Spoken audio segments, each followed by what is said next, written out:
안녕하세요. 저는 20대 여성으로 앞을 보지 못하는 시각장애인입니다.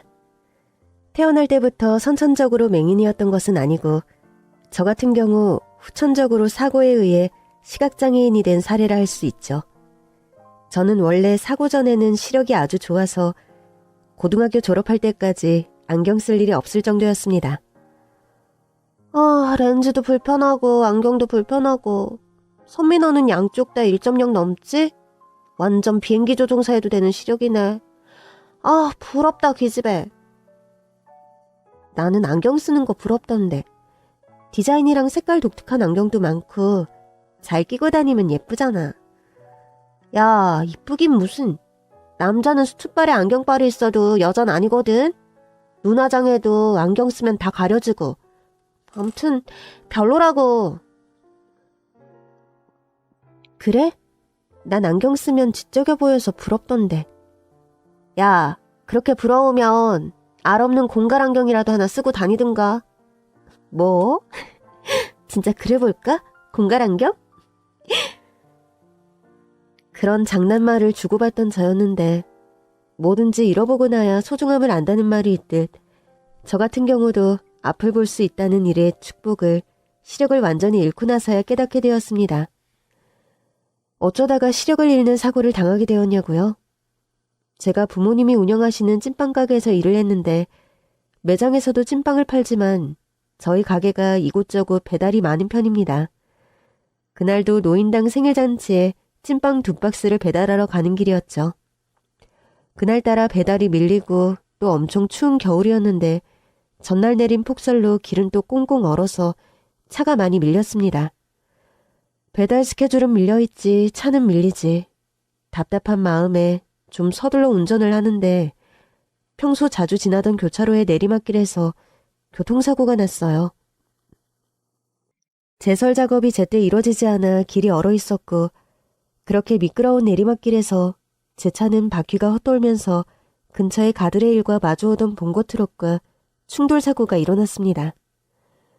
저는 심한 골절과 함께 불행히도 양쪽 눈에 심한 충격을 받았고 각막이 손상되면서 시력을 잃게 되고 말았습니다. 다른 곳 부상은 시간이 지나면 완쾌되겠지만 환자분의 가장 큰 문제는 양쪽 각막이 회복 불능으로 많이 손상된 점입니다. 불행히도 각막 이식이 아니고서는 시력을 회복하기 힘들 것으로 보이네요. 아니 선생님, 지금 앞이 캄캄하고 정말 아무것도 안 보이는데 제가 앞으로 평생 이런 상태로 살아가야 한단 말씀이세요? 죄송합니다. 저희도 정말이지 최선을 다했습니다만 양쪽 각막이 거의 찢기듯 부상을 입는 바람에 수술도 거의 무의미한 상태였어요. 그나마 다른 시신경은 온전하다는 것이 다행이긴 한데 이런 상황이라면 각막 기증자를 기다려보는 것 말고는 방법이 없겠네요. 죄송합니다.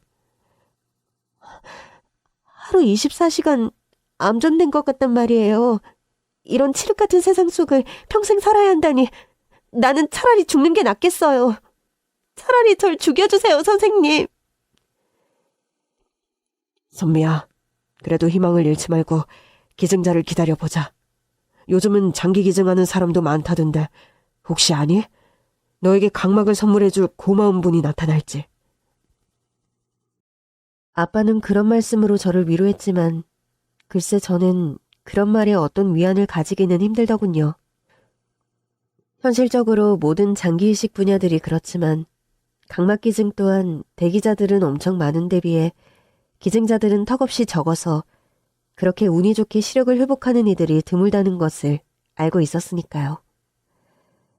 저는 하루아침에 시각장애인이 되어서 한동안 정말 아무것도 하지 못하고 집안에 틀어박혀 지내게 되었습니다. 제가요, 사실은 지금 사는 집에 어려서 입양이 되어 자랐습니다. 저는 태어나자마자 고아원에 맡겨졌고 4살 무렵 지금의 아버지와 돌아가신 어머니에게 입양이 되었어요. 현재 어머니가 계시지만 이분은 제가 입양될 당시에 어머니가 아니라 원래 어머니가 돌아가신 후 아빠가 새로 재혼한 사람입니다. 저희 아빠와 돌아가신 엄마, 그 두 분은 저를 입양한 양부모님이셨지만 제가 자라면서 한 번도 양부모님이라는 생각이 들지 않을 정도로 제게 진심 어린 사랑과 따뜻한 애정을 준 분들이었습니다. 선미야, 선미는 사실 엄마가 배 아파 낳은 딸은 아니란다. 엄마 아빠는 아기를 낳을 수 없는 사람들이었는데 사실 무척 엄마 아빠가 되고 싶었어. 해서 시간 날 때마다 보육원에 예쁜 아기들을 돌보러 봉사활동을 갔는데 그곳에서 집에 돌아올 때마다 눈에 밟히는 귀여운 아이가 바로 선미 너였지. 그렇게 해서 저를 집으로 데리고 오신 거예요? 딸로 키우려고요? 그래. 가끔 봉사 가서 선미 너를 보고 집으로 돌아오는 게 너무 아쉽고 허전했단다. 처음 봤을 때부터 선미 너는 왠지 다른 아이들과 다르게 자꾸 끌리는 뭔가가 있었어. 엄마랑 딸로 살라는 하늘의 계시인가 보다 싶어서 아빠랑 의논해서 너를 입양한 거야. 엄마, 그럼 나를 진짜로 낳아준 엄마는 어디에 있어요?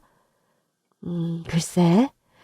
선미 친엄마에 관해서 자세히 들은 바는 없어서.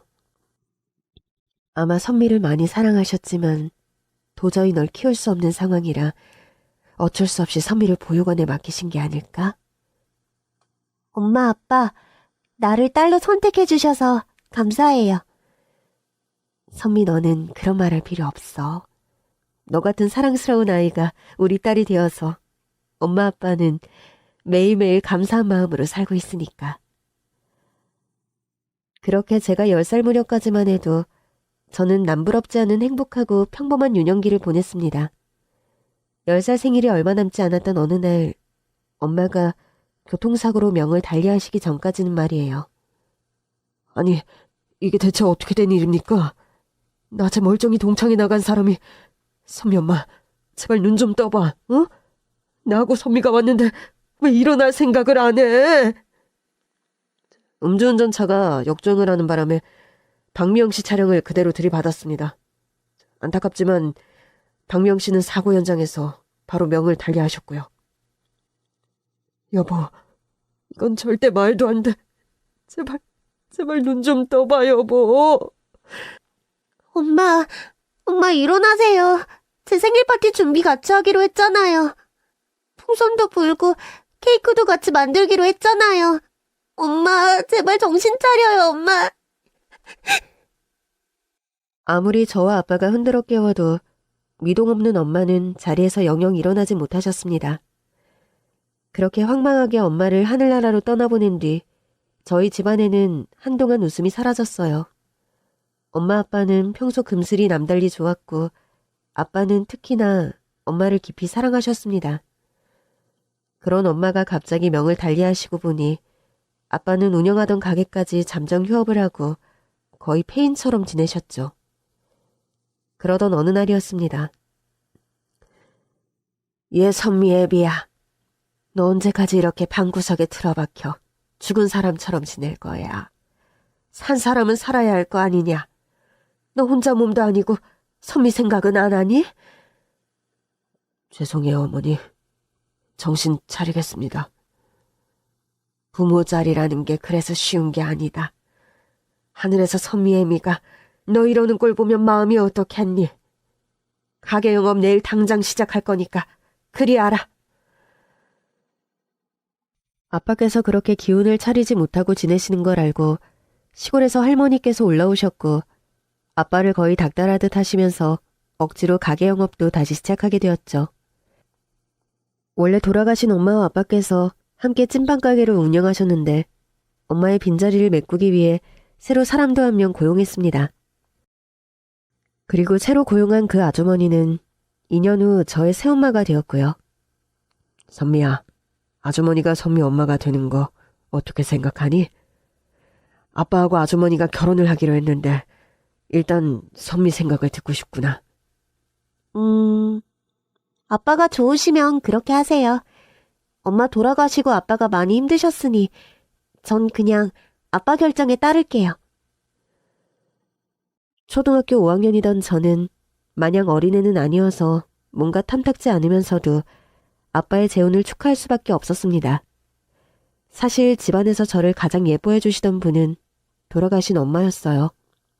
엄마가 명을 달리하신 뒤 저는 알게 모르게 집에서 외로움을 많이 느꼈는데, 그렇다고 해서 엄마의 빈자리에 힘들어하시던 아빠가 재혼을 어렵게 결심하셨는데 반대할 명분도 딱히 없었습니다. 그런데 찐빵 가게에서 일하던 아줌마, 그분이 새엄마가 되고 나서 저의 인생은 180도로 바뀌어 버렸습니다. 아빠와 재혼하기 전까지만 해도 저에게 잘해주고 친절한 아줌마였는데, 새엄마가 되고 나서부터는 이상하게 성격 자체가 변해버린 것 같았어요. 얘 선미야, 너도 이제 클 만큼 컸으니 가게 일도 도울 생각해라. 어차피 네가 크면 찐빵 가게 일을 해야 할 텐데 지금부터 배워두는 것도 나쁘지 않지? 예? 제가 찐빵 가게 일을 할 거라는 말은 저는 들은 적이 없는데요? 어머, 얘 말하는 것 좀 보게. 찐빵 가게 딸내미가 찐빵 파는 일을 하지. 그럼 뭘 하게? 뭐, 유학 가서 패션 디자이너라도 될 생각이야? 아님, 네가 공부 잘해서 의대 법대 갈 거야? 넌 둘 다 아니잖아. 특별히 잘하는 것도 없으면서 무슨? 그렇게 새엄마는 제가 학교에서 돌아오면 바로 반죽 치대는 일부터 시작해서 가게 청소까지 이것저것 가게 일을 시키기 시작했죠. 저희 아빠는 천성이 애처가로 태어난 사람인 건지 새엄마가 들어오고부터는 새엄마의 양육 방식이랄까 그런 것에 전적으로 동의를 하면서 저에게 가게 일을 시키고 또 집안 살림까지 시키는 새엄마를 제지하기보다는 묵인하는 쪽에 가까웠죠. 선미야, 새엄마가 좀 엄하신 건 아빠도 알아. 그렇지만 다 너를 생각해서 그러시는 거니까 너무 서운하게 생각하지 말고, 응? 네, 알겠어요. 그런데 자꾸 숙제하는데 새엄마가 일을 시키셔서 어제는 숙제를 못 해가서 선생님께 엄청 꾸중을 들었어요. 이런, 네가 숙제하는 시간에는 너한테 절대 일을 시키지 말라고 내가 엄마에게 신신당부하마. 미안하구나, 선미야. 아빠는 그런 일이 있는 줄도 모르고. 아빠는 그렇게 제가 속상한 점을 이야기하면 제 이야기를 들어주시고 맞장구는 쳐주시면서도 막상 적극적으로 나서서 새엄마로부터 저의 보호막이 되지는 못했습니다. 또한 그즈음 아빠는 찐빵 가게 일에서 손을 떼고 큰아버지의 사업을 도와 다른 일을 시작하시는 바람에 대부분의 시간을 저는 새엄마와 새엄마가 데리고 온 의붓동생과 지내야 했죠. 언니는 원래 아빠 진짜 딸이 아니라면서? 진짜 딸도 아닌데 언제까지 언니는 아빠 집에서 살 생각이야? 너 말 한번 웃기게 한다? 야, 입양됐다고 진짜 딸이 아니냐? 낳은 적 못지않게 키운 정도 만만치 않은 법이야. 아빠는 날 진짜 딸로 생각해. 돌아가신 엄마는 특히나 날 얼마나 예뻐하고 사랑하셨는데. 그러면 뭐해? 그 엄마는 돌아가시고 세상에 없는데? 지금 언니 엄마는 우리 엄마잖아. 안 그래? 이 집에 사는 동안 우리 엄마랑 내 말 잘 들어라. 언니 주제를 언니가 잘 알고 행동하라는 얘기야. 지방을 만한 게 말버릇 좀 봐. 어디서 주제 타령이니? 그런 식으로 말하면 넌 아빠 가짜 딸 아니야? 어디서 굴러들어온 돌이 박힌 돌을 빼려들어? 앞으로 그런 싹퉁머리 없는 말하면 내가 너 가만 안 둬? 엄마! 언니가 나보고 싸가지 없다면서 막 때려요. 아니, 이게 또 무슨 소란이야? 얘 선미야. 너는 나이도 미란이보다 한참이면서 애를 이렇게 맨날 흘리니? 네가 정말 우리 미란이 때린 거 사실이야? 아니에요, 엄마. 때리긴요. 전 미란이 절대 때린 적 없어요. 너 왜 자꾸 엄마한테 거짓말하니? 자꾸 애가 말을 이상하게 하니까 그러지 말라고 가르친 것뿐이에요. 네가 뭔데 우리 딸을 이래라 저래라 가르친다는 거야? 정말이지, 지 분수도 모르고. 앞으로 미란이한테 싫은 소리 하거나 가르칠 생각 일체 마라. 내 딸은 내가 가르치면 그뿐이니까. 뭐해? 게으르게 서 있지 말고 찐빵 반죽이나 가서 치대라. 저는 그렇게 새엄마와 의붓동생이 생긴 후로 집안에서 완전히 구박덩이 신세로 전락했고, 학교가 파하고 집으로 돌아오면 그저 가게 일을 하느라 밤이 되면 녹초가 되어서 골아떨어지기 일쑤였습니다. 공부나 숙제를 할 시간조차 없어서 성적은 바닥으로 곤두박질치기 시작했고요. 선미야, 너 요즘 학교에 오면 수업 시간엔 꾸벅꾸벅 졸기나 하고 숙제는 아예 해오지도 않고 집안에 무슨 일이 있는 거야? 성실하게 공부 잘하던 녀석이 대체 왜 그래? 죄송해요, 선생님. 제가 요즘 저희 가게 일을 많이 도와야 되는 형편이라서 솔직히 집에 가면 공부하고 숙제할 시간이 거의 없어요. 가게? 부모님이 가게를 하시니? 네, 찐빵 가게요. 장사가 잘 되는 집이라 주문 물량도 많고 그래서. 아무리 그래도 넌 지금 미성년자고 학생은 공부를 해야 하는 법이야. 안 되겠다. 선생님이 너희 부모님 만나서 상담을 한번 해야 되겠어. 그렇게 해서 저희 새엄마는 학교로 불려와 선생님과 상담을 했더랍니다. 선미 어머님, 선미가 우등생은 아니었어도 중상위의 성적은 늘 유지하던 아이였는데 최근 성적이 너무 떨어졌어요. 수업 시간엔 뭐가 그리 피곤한지 졸기만 하고요. 듣자 하니 가게 일을 선미가 많이 돕는다던데 일단 수험생에게 그런 일을 많이 시키시는 건 좀 무리한 처사 같아서 오늘 뵙자고 했습니다. 선생님께서 우리 선미를 많이 걱정해 주시는 건 알겠는데요. 선생님, 각자 집마다 다 나름의 사정이 있는 거 아니겠어요? 선생님 말씀대로 선미가 우등생도 아니었는데 공부에 열을 올려서 뭐 하나요? 아니, 그게 대체 무슨 말씀이세요? 우등생이 아니라서 공부를 포기시키겠단 말씀이세요? 아니, 제 말은요. 꼭 그런 말이 아니라 공부에 싹수가 있는 애도 아닌데 머리 아프게 공부시켜서 뭐 할 겁니까? 선미 아빠네 집안 대대로 찐빵 가게로 먹고 살아온 집안이에요. 찐빵 만드는 기술은 뭐 쉬운 줄 아세요? 아무래도 선미 걔가 우리 가게 물려받게 할 건데 찐빵 만드는 기술 이제부터 좀 가르치는 게 뭐가 대수라고 그리 훈계를 하시나요? 선미도 분명히 동의한 일이 맞나요? 선미는 가게 일을 하기 싫어할 수도 있는데 너무 강권하시는 건 아닌지. 선미는 제 딸이고 딸은 엄마가 제일 잘하는 법입니다. 선미개는 공부에 흥미 1도 없어요. 그저 손끝 야물고 미각도 예민하고 걱실걱실 일 잘하고 찐빵 기술자로 딱이 내이죠. 우리 딸 교육은 저희 집에서 알아서 할 테니 선생님께서는 쓸데없는 걱정 안 하셨으면 좋겠습니다. 그렇게 말하고 교무실을 박차고 나가는 새엄마였습니다. 복도에서 저는 두 분이 하는 말을 처음부터 끝까지 들었고 참 어이가 없고 실소가 터져나왔지만 제 입장에서 뭐 그 자리에서 나서서 할 말이 있는 것도 아니었어요. 그렇게 저는 중학교 고등학교를 졸업했지만 공부하는 담쌓은 채 거의 찐빵 가게 일을 도맡다시피 하며 낮에는 학교 다니고 저녁에는 가게 일을 하면서 학창시절을 보냈습니다. 그렇게 고등학교를 졸업하고 나서는 찐빵 가게 일에 더 본격적으로 뛰어들었죠. 새엄마가 저를 부려먹은 것도 있었지만 사실 가게 일이 제 적성에 잘 맞는 것도 있었어요. 저는 어린 시절 돌아가신 엄마와 가게 안에서 좋은 추억도 많았기에 돌아가신 엄마처럼 멋진 찐빵 기술자가 되어서 돈도 많이 벌고 성공한 사업가가 되고 싶은 욕심도 있었습니다. 그러던 어느 날 찐빵 배달을 나갔다가 시력을 잃게 된 거였고요.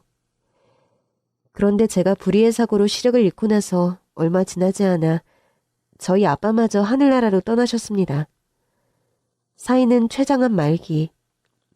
암 중에서도 예후가 가장 나쁘고 전이가 될 대로 된 다음에야 발견되는 가장 나쁜 암 중에 하나라는 췌장암에 걸려 아빠는 암 선고를 받고 채 한 계절을 넘기지 못하고 명을 달리하고 말았어요. 아빠, 이렇게 갑자기 돌아가시면 저는 어떻게 해요? 엄마도 세상에 안 계신데 아빠마저 이렇게 빨리 떠나버리시면 어떻게 하라고요? 그렇게 앞이 보이지도 않는 상황에서 저는 아빠 장례식을 정신없이 치르고 황망한 시간들을 보내고 있었습니다. 아빠의 49제를 앞둔 어느 날 새엄마가 제게 말씀하시더군요.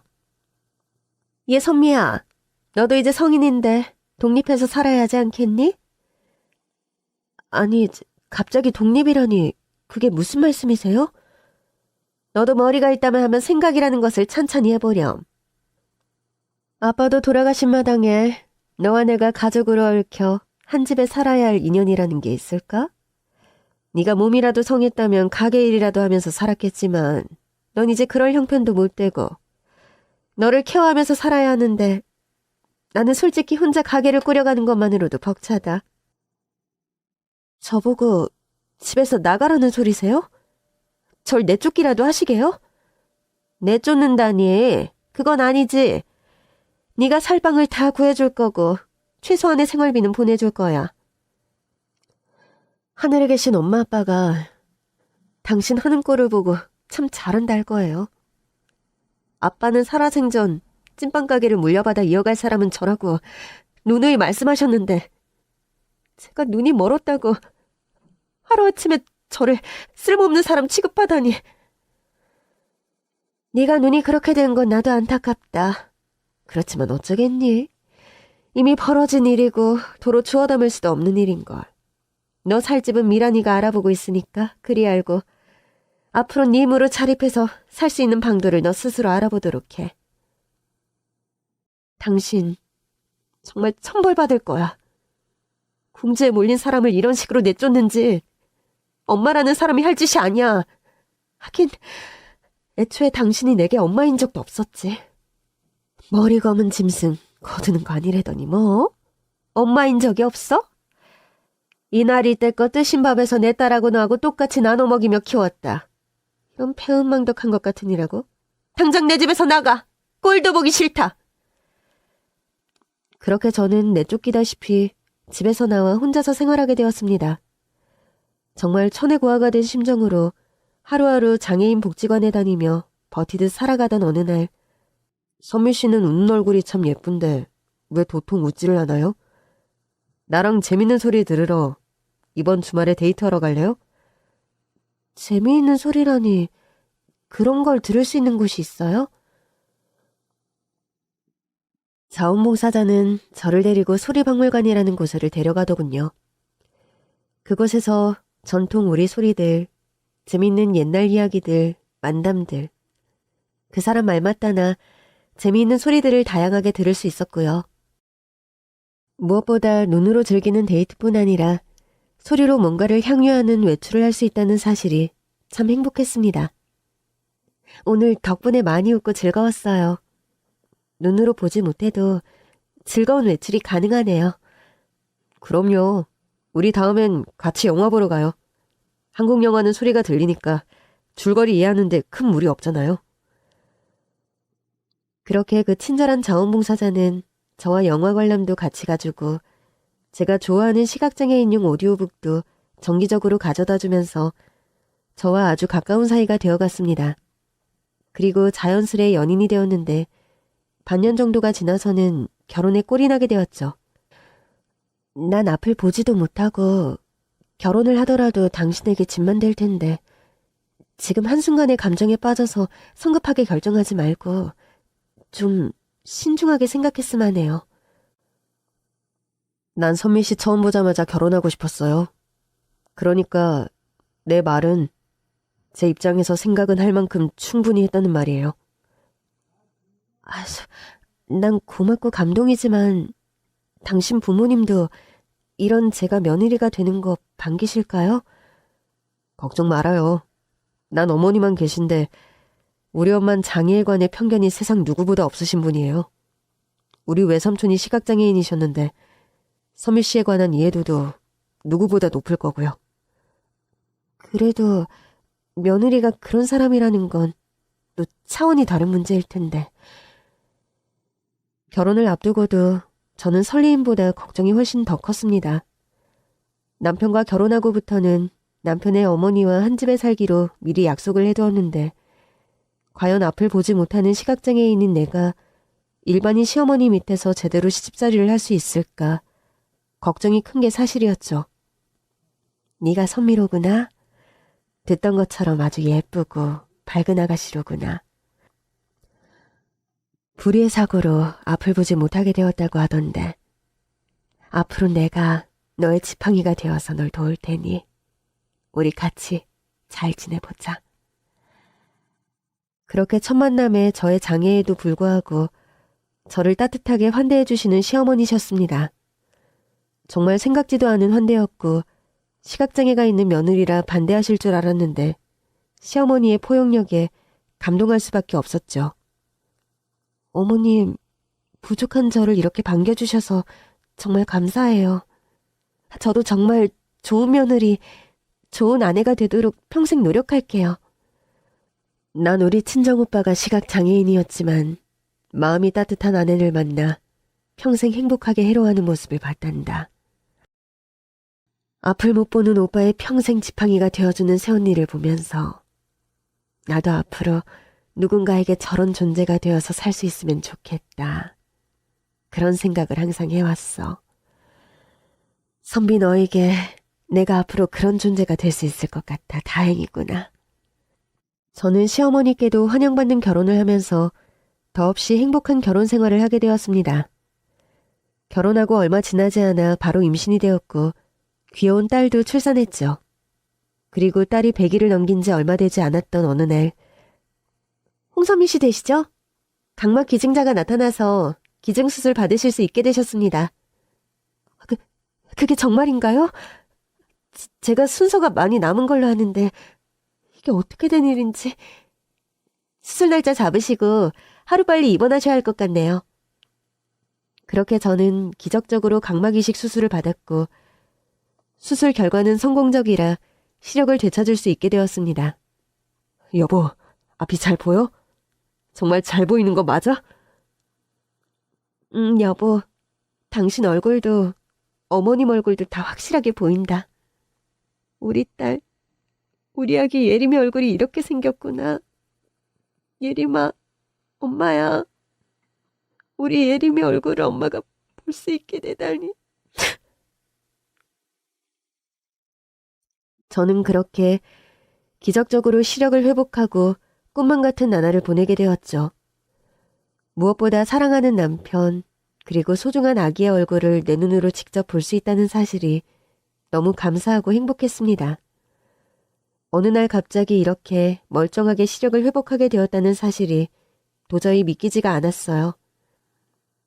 저는 모유 수유를 하고 있어서 거의 외출도 하지 못하고 육아로 바쁜 나날을 보냈는데 갑자기 헐레벌떡 시어머니께서 집으로 찾아오신 겁니다. 사실 제가 시력을 회복한 후로 시어머니께서는 분가를 원하셨어요. 제가 일상생활을 하는데 무리가 없어진 이상 저와 남편과 꼭 같이 살 필요는 없는 것 같다고 하시며 제주도에 사시는 이모님 댁으로 내려가 생활하고 계셨거든요. 얘야, 네가 지금 아무리 바빠도 나랑 당장 갈 데가 있다. 어머님, 기별도 없이 갑자기 무슨 일이세요? 자세한 이야기는 가서 하기로 하고 일단 빨리 나랑 같이 가자꾸나. 예림이는 여기 이모님께 잠시 맡겨두고 어서. 무슨 급한 볼일인 건지 시어머니께서는 제주도에서 이모님까지 모시고 와서는 아기를 맡기고 제 손을 잡고 빨리 가자고 재촉하시는 겁니다. 저는 영문도 모르고 좀 당황스러운 상태로 시어머님을 따라갔는데 도착한 곳은 또 대학병원 장례식장인 겁니다. 어머니, 급하게 와야 한다는 곳이 장례식장이었어요? 대체 누가 돌아가셨길래. 전 제 말이 끝나기도 전에 장례식장 사람들이 저를 보고 모두 놀라 나자빠질 뻔한 표정을 짓는 것을 봐야 했죠. 어머 세상에, 고인과 똑같이 생긴 사람이 장례식장에 걸어 들어오다니. 이게 대체 무슨 사달이야. 살아생전 자식을 보고 돌아가신 분도 아닌데 죽은 사람이 살아 돌아온 것도 아니고 이게 대체 무슨 황당한 병고냐고. 저의 등장과 동시에 장례식장은 웅성웅성거리며 분위기가 아주 심상치 않게 변하는 겁니다. 저는 이상한 예감을 가지고 빈소에 들어갔고 시어머님과 함께 그곳에 들어가 영정사진을 본 순간 정말 장례식장 안이 발칵 뒤집히고 말았죠. 어머님, 이게 대체 어떻게 된 일이에요? 영정사진 속 저 여자 나하고 똑같은 사람이잖아요. 아니, 이게 대체 무슨 일인지 전 도저히... 저는 상황을 파악할 도리가 없어 시어머님 얼굴만 뚫어져라 봤습니다. 잠시 후 영정사진 속 돌아가신 분의 법적 대리인이 빈소로 나왔고 저는 그분을 통해 모든 사실을 알게 되었어요. 상황의 전말을 전해 듣게 되었는데 돌아가신 분의 사연은 참으로 기구했습니다. 그리고 영정사진 속 저와 똑같이 생긴 분의 정체는 바로 제 친엄마셨습니다. 고명희 여사님께서 돌아가시며 남긴 유언장과 유품입니다.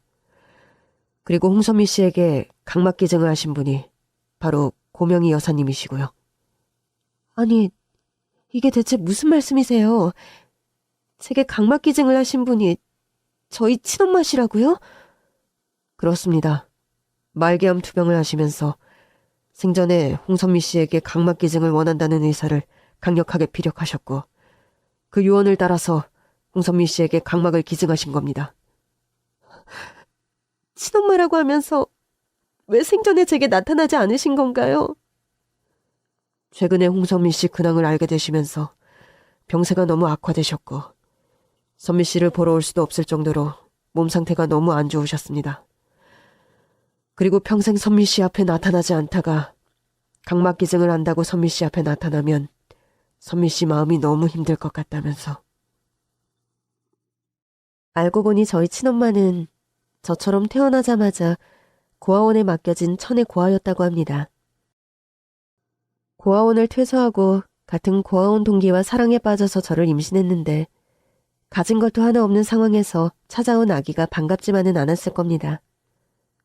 어머님께서는 선미 씨 출산 후 엎친 데 덮친 격으로 시한부 선고까지 받는 바람에 어쩔 수 없이 어린 선미 씨를 고아원에 맡길 수밖에 없었습니다.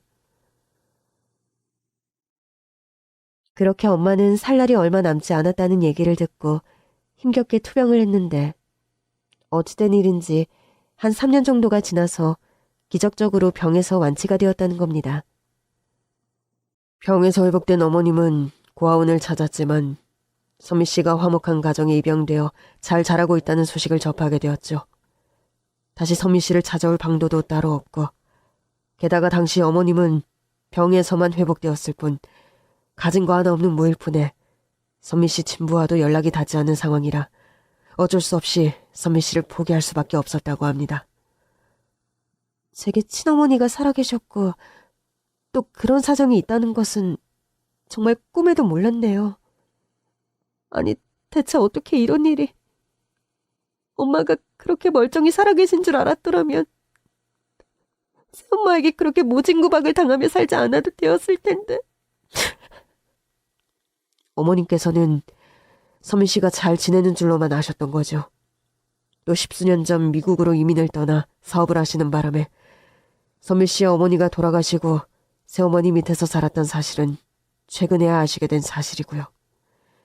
그걸 알고 고명희 여사님께서 참 후회와 자책을 많이 하셨습니다.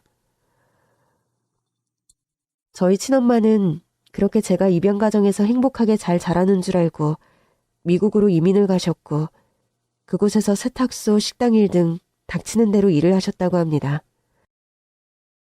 미국에서 종업원으로 일하던 한국 음식점에서 사장님이 돌아가시며 엄마가 그 가게를 이어받아 운영하게 되었는데 장사가 아주 잘 되어서 돈도 많이 버셨다고 하네요. 그렇게 낯선 미국 땅에서 엄마는 결혼도 하지 않고 평생 혼자 몸으로 억척스럽게 일만 하시면서 돈을 악착같이 모았다고 합니다. 고명희 여사님께서 따님께 물려줄 것은 열심히 일하고 모은 본인의 재산과 그리고 이 유품 베네저골이라고 하셨어요. 엄마의 법적 대리인이란 사람으로부터 건네받은 베네저골이 제가 태어나고 엄마 품에 있던 시절에 입고 있었던 그 작은 저고리를 보자니 눈물이 하염없이 쏟아졌습니다. 엄마, 이 저고리를 품에 안고 대체 얼마나 많은 밤을 혼자 우셨어요. 제가 아이를 낳지 않았더라면 엄마 마음을 몰랐을 수도 있는데 제가 아기 엄마가 되고 보니까 엄마가 이 베네 저고리를 볼 때마다 얼마나 억장이 무너지셨을지 이제 알겠어요. 엄마. 아가, 그만 울고 어머님 편하게 보내드리자. 산 사람이 너무 서럽게 길게 울면 망자가 편하게 떠나지 못한다더구나. 네 어머님이 그렇게 너에게 소중하게 전해주고 간 시력인데 수술 받은 지 얼마 되지도 않았는데 너무 울면 그것도 걱정이고. 어머님께서는 모든 사실을 알고 오늘 이 장례식장으로 저를 데리고 온 거세요? 그래, 사실은 네가 각막기증 수술을 받던 날 나는 네 엄마 대리인으로부터 모든 사연을 전달받았다. 그런데 네 어머님 유언이 절대로 모든 절차가 다 끝나고 본인이 돌아가신 후에 사실을 밝히라고 신신당부하시는 바람에. 그렇게 저는 태어나 처음으로 친엄마의 존재를 안 날 친엄마를 하늘나라로 보내드려야 했습니다. 얄궂은 운명의 장난이 아닐 수 없었죠. 저희 친엄마는 미국에서 그렇게 평생 일만 하시다가 시한부 암 선고를 받으시곤 한국으로 귀국하신 거더군요. 그리고 귀국하자마자 제 소식을 수소문했고 제가 사고를 당해 시각장애인이 된 걸 아셨다고 합니다. 네 어머님께서는 홀로 암투병을 하시면서 간간히 네 소식을 확인하신 모양이더라. 아픈 몰골을 딸한테 마지막으로 보여주고 싶지 않았다고. 너의 잃어버린 시력을 되찾아주는 일로 엄마로서의 소임을 다하고 싶으셨다고. 그런 유언을 남기셨단다. 저는 엄마께서 제게 마지막으로 남긴 자필 편지를 읽으며 정말 많이도 울었습니다. 선미야, 너를 직접 보고 엄마라고 인사를 하고 너를 한번 안아봤으면 참 좋을 텐데. 내가 이렇게 건강이 허락하지 않는 상황이 되어버려 더 그럴 수도 없게 되어버렸구나. 이럴 줄 알았더라면 내가 건강할 때 너를 한번 보러 오는 건데 사는 일이 바빠 그렇게도 못했구나. 무엇보다 엄마는 네가 좋은 양부모님 밑에서 잘 살고 있는 줄만 알아서 네가 잘 지내고 있는 가정에 울타리가 있는데 해준 것도 하나 없는 엄마가 어느 날 불쑥 나타나 네 정신을 사납게 하고 방해가 될까봐 그리하지 못했다. 네가 새엄마를 맞아 그리 힘들게 살고 있는 줄 알았더라면 당장 한국으로 귀국해서 너를 품에 끼고 살았을 텐데. 미안하다. 처음부터 많이 부족한 엄마여서 미안하고 널 내 품에서 키우지 못해 미안해. 불의의 사고로 네가 시각장애인이 되었다는 소식을 듣고 얼마나 많이 울고 속상했는지 모른다. 그래도 너에게 엄마로서 네 부족한 부분 하나라도 도와주고 떠날 수 있게 되어 다행이구나. 시력을 되찾고 건강을 회복하면 더 씩씩하고 행복하게 지내려. 엄마가 된 걸 축하한다. 다음 생엔 부족함 없는 엄마로 태어나 너에게 못다한 사랑을 듬뿍 주고 싶구나. 선미야, 내 딸, 엄마가 참 많이 사랑한다. 저는 삐뚤삐뚤한 엄마의 손편지를 하루에도 몇 번씩 읽으면서 엄마의 목소리를 혼자서 참 많이도 상상했습니다. 그럴 때마다 남편은 저를 보면서 어깨를 두드려주곤 했죠. 살아생전 장모님을 뵐 수 있었더라면 참 좋았을 텐데. 나도 많이 아쉽다. 당신도 힘들겠지만 마음 잘 추스르고 우리 장모님 제사는 우리 집에서 지내자.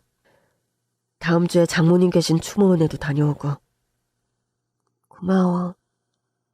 나도 엄마 제사 내가 직접 지내고 싶었는데. 엄마는 돌아가시면서 평생 모은 재산을 제 앞으로 남기고 떠나셨습니다. 여자 혼자 몸으로 그 돈을 모으기까지 어떤 과정을 거치셨을까 생각하니 유산을 받으면서도 마음이 많이 아프고 저리더군요. 여보, 엄마가 정말 인생을 바쳐서 힘겹게 버신 돈인데 나 이 돈 우리 필요한 곳에도 써야겠지만 좀 더 의미 있는 곳에서 썼으면 좋겠어. 장모님 유산은 순전히 당신 권리니까 당신이 생각해서 좋을 대로 결정해. 의미 있는 곳에 쓰면 좋겠다는 생각에는 나도 찬성이야. 엄마는 거액의 예금과 보험금을 제 앞으로 남기셨고 저는 그중에 50% 정도를 시각장애인 단체와 미혼모 시설에 기부를 했습니다. 기부자명은 고명희, 저희 엄마 이름으로 했고요. 나머지 절반의 유산으로 무엇을 했냐고요? 저는 배운 게 도둑질이라 찐빵 만드는 기술을 살려 찐빵 가게를 오픈했어요. 그것도 바로 새엄마가 저의 모든 권리까지 도둑질하다시피 해서 차지한 그 옛날에 제 양부모님께서 운영하던 찐빵 가게 바로 맞은편에 말입니다. 오픈해서 개업덕을 돌리기 위해 새엄마가 운영하는 찐빵 가게에 제가 직접 찾아갔죠. 아니, 이게 대체 누구야? 너 선미 아니니? 너 평소 짚고 다니는 시각장애인용 케이는 어쩌고? 지팡이도 없이 걸어다니다니? 너 설마 눈이 보이는 거니? 네, 이제는 멀쩡하게 잘만 보여요. 안 본 사이 새엄마도 나이 많이 드셨네요. 세월 앞에 장사 없다더니 옛말 틀린 거 하나 없네요. 신봉사 눈 뜨는 일도 아니고 이게 대체 무슨 병고야? 너 정말 눈 보이는 거 맞아? 병원에서 거의 영구실명이라고 분명히 말했는데. 저한테 기적이 일어났거든요. 뭐 자세한 사정 같은 건 궁금해하지 않으실 것 같고 다름이 아니라 요 앞에 저도 찐빵 가게를 오픈하게 돼서 찾아왔어요. 여기 제 개업덕입니다. 같은 사업자끼리 잘 부탁드려요. 전 그럼 이만. 아니, 선미 네가 찐빵 가게를 오픈했단 말이야? 그것도 바로 우리 가게 앞에? 네, 뭐 그럼 안 되는 건 아니겠죠? 어차피 아빠 살아생전에 찐빵 가게는 제가 이어받아 운영하길 그렇게 바라셨는데 제가 눈을 다치는 바람에 또 새엄마가 절 내쫓는 바람에 그렇게 못했지만 이젠 시력도 되찾았고 저도 먹고 살아야 하잖아요. 불만 없으시죠? 아니, 이제 하고 많은 자리 중에 왜 하필 내 가게 앞이냐고. 새엄마, 엄밀히 말하면 지금 이 가게 새엄마 가게가 아니라 우리 가게잖아요. 아빠 유언 무시하고 엄마가 혼자 독차지하셨지만 저 이제 와서 그런 걸로 소송 걸고 그래도 한때 어머니셨던 분과 법적 다툼 같은 거 하고 싶지 않아요. 저는 그냥 제가 가진 기술로 승부 볼 테니 새엄마도 하던 대로 가게 운영하세요. 저는 그렇게 말하고 뒤돌아 나왔죠. 뭐 잘못 먹은 사람 마냥 얼굴색이 불그락 푸르락 녹이 띈 얼굴을 하는 새엄마를 보니 참 10년 묵은 체증이 내려가는 듯 시원함이 몰려왔습니다. 저는 그렇게 새엄마에게 페어플레이를 선언하고 나온 뒤 장사를 참 열심히 했습니다. 제가 찐빵 가게를 시작하고 난 뒤 시어머니께서는 다시 제주도에서 올라오셔서 같이 생활하시며 딸아이 육아를 돌봐주시고 계시죠. 우리 며느리라서가 아니라 네가 찐빵 만드는 솜씨 하나는 정말 일품이다. 내가 단 것도 별로 안 좋아하고 빵도 안 좋아하는데 선미 네가 만든 찐빵은 이리 술술 넘어간다니까. 엄마, 이 사람이 하는 가게 오픈한 지 얼마 안 됐는데 벌써 입소문 나서 가게 문 열자마자 손님들이 줄을 서요. 우리 이러다가 이 사람 덕분에 완전 부자 되겠는데요? 당신, 내가 돈 잘 버니까 그렇게 좋아? 이야, 사람 그렇게 안 봤는데? 아니, 당신 지금 무슨 소리 하는 거야? 내가 설마 당신 돈 잘 벌어서 좋아하는 거겠어? 치, 웃자고 덤빈 말에 왜 그렇게 정색해? 돈 잘 벌면 나라도 당연히 좋겠다. 당연한 걸 가지고 뭘 그래.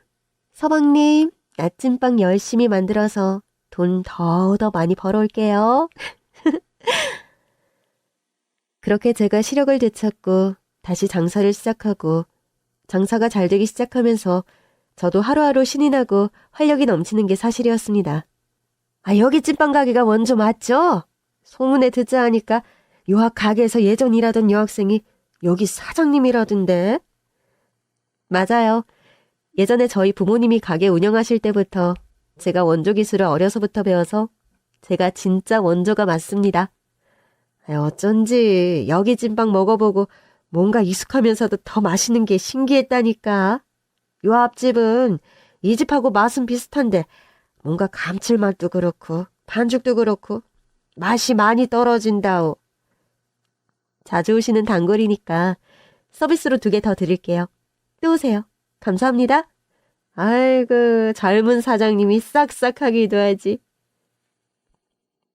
그렇게 저의 찐빵 가게는 새엄마가 운영하는 찐빵 가게의 원조라는 소문이 돌기 시작하면서 장사가 더 잘 되었고, 저의 성업으로 인해서 새엄마는 어쩔 수 없이 가게 폐업의 수순을 받게 되었습니다. 게다가요, 미국산 밀가루를 사용하면서 국내산 밀가루를 사용했다고 원산지를 속이고 장사하는 바람에 새엄마는 최근 막대한 벌금과 영업정지까지 당하게 되었다는 소식을 접했네요. 저는 그 옛날 돌아가신 저희 엄마가 전해주신 찐빵 레시피 그대로 변하지 않은 맛을 유지하기 위해 노력하며 열심히 장사하고 있습니다. 재료는 국내산으로 최고급 마늘 고집하고 반죽과 팥소는 새벽같이 일어나 제가 직접 만들죠. 이런 저의 정성 탓인지 최근에는 프랜차이즈 입점 제의까지 받아서 즐거운 비명을 내지르며 일하고 있네요. 제 가게가 원체 장사가 잘 되다 보니 최근에는 남편이 회사를 휴직하고 제 가게 일을 돕기로 결정을 했습니다. 안 그래도 답답한 사무직이 적성에 안 맞았는데 당신 사업 돕게 되어서 나도 좋다. 찐빵 배달 일이 만만치 않은데 잘할 수 있겠어요? 내가 나름 역마살이 있어서 운전해서 여기저기 돌아다니는 거 완전 체질에 잘 맞잖아. 걱정 말라고 여보. 그렇게 최근엔 남편도 제 사업의 파트너가 되어서 저희는 부부가 함께 찐빵 가게를 운영하게 되었네요. 바리스타 자격증이 있는 남편이 커피도 함께 팔아보자고 권유를 해서 최근엔 커피류의 음료도 함께 판매하는데 이 또한 반응이 좋아서 매출이 더 늘었답니다. 제가 잃어버린 세상의 빛을 찾아 앞을 보게 되고 사업적으로 이렇게 성공을 거두게 된 것은 솔직히 모두 제 친엄마 덕분입니다. 엄마가 명을 달리하시며 제게 강막을 기증해 주셨고 또 거액의 유산을 남기셨기에 무리 없이 사업을 시작할 수 있었죠. 한 달에 2번 가게를 쉬는데 저번 휴일날에는 남편 아이와 함께 찐빵을 챙겨 들고 엄마가 계시는 추모원에 다녀왔어요. 엄마, 이게 내가 만든 찐빵이에요. 저 공부를 남달리 잘하지는 못했지만 어려서부터 찐빵 하나는 참 맛있게 잘 만들었답니다. 제가 만든 찐빵 한번 드셔보세요. 엄마는 대답이 없었지만 그래도 저는 찐빵을 조각내서 엄마의 비석 앞에 놓아드렸습니다. 엄마, 맛이 어때요? 엄마 딸이 만든 찐빵 맛있죠? 엄마 덕분에 저 가게도 오픈하고 장사도 잘 돼서 돈도 많이 벌고 있어요. 엄마, 우리 다음 생엔 헤어지지 말고 한 집에서 함께 오래오래 같이 살아요. 장모님, 편히 쉬세요. 이 사람은 제가 옆에서 잘 지키고 많이 사랑해주겠습니다.